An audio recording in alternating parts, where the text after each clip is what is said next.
திமுக கூட்டணியை வீழ்த்த அதிமுக பொதுச்செயலாளர் எடப்பாடி பழனிசாமியுடன் தமிழ் மாநில காங்கிரஸ் தலைவர் ஜி.கே.வாசன் நடத்திய சமரச பேச்சில் உடன்பாடு ஏற்படவில்லை என்று தெரிகிறது.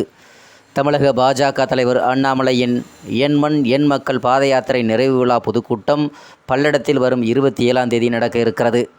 அந்த மேடையில் திமுக அணியை எதிர்க்கும் கூட்டணி கட்சிகளின் தலைவர்களை ஏற்றி தேர்தல் பிரச்சார கூட்டமாக நடத்த தமிழக பாஜக திட்டமிட்டிருக்கிறது. பிரதமர் மோடி பங்கேற்கும் இக்கூட்டத்திற்கு வரும்படி புதிய தமிழகம் கட்சித் தலைவர் டாக்டர் கிருஷ்ணசாமி அவர்களும் தமிழ் மாநில காங்கிரஸ் தலைவர் ஜி.கே.வாசன் அவர்களுக்கும் அழைப்பு விடுக்கப்பட்டிருக்கிறது. பாமக தலைவர் அன்புமணி, முன்னாள் முதல்வர் பன்னீர்செல்வம், அம்மா மக்கள் முன்னேற்றக் கழகம் பொதுச்செயலாளர் தினகரன், தேமுதிக தலைவர் பொதுச்செயலாளர் பிரேமலதா ஆகியோருக்கும் அழைக்க திட்டமிட்டிருந்தது. இந்த தலைவர்களுடன் பாஜக நடத்தும் பேச்சு முடிவடையும் பட்சத்தில் அவர்களும் பொதுக்கூட்டத்தில் பங்கேற்க வாய்ப்பு உள்ளது. இதற்கிடையில் அதிமுக பொதுச்செயலாளர் இ.பி.எஸ்.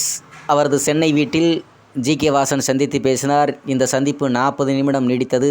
நாட்டின் நலன் கருதியும் எதிரியை வீழ்த்தும் அடிப்படையிலும் தமிழகத்தில் மெகா கூட்டணி அமைக்க மீண்டும் அதிமுக பாஜக கைகோர்க்க வேண்டும் என இ.பி.எஸ்.இடம் வாசன் வலியுறுத்தியிருக்கிறார். ஆனால் இ.பி.எஸ். தரப்பில் பிடிகொடுக்கப்படவில்லை என தமிழ் மாநில காங்கிரசினர் தெரிவித்திருக்கிறார்கள்.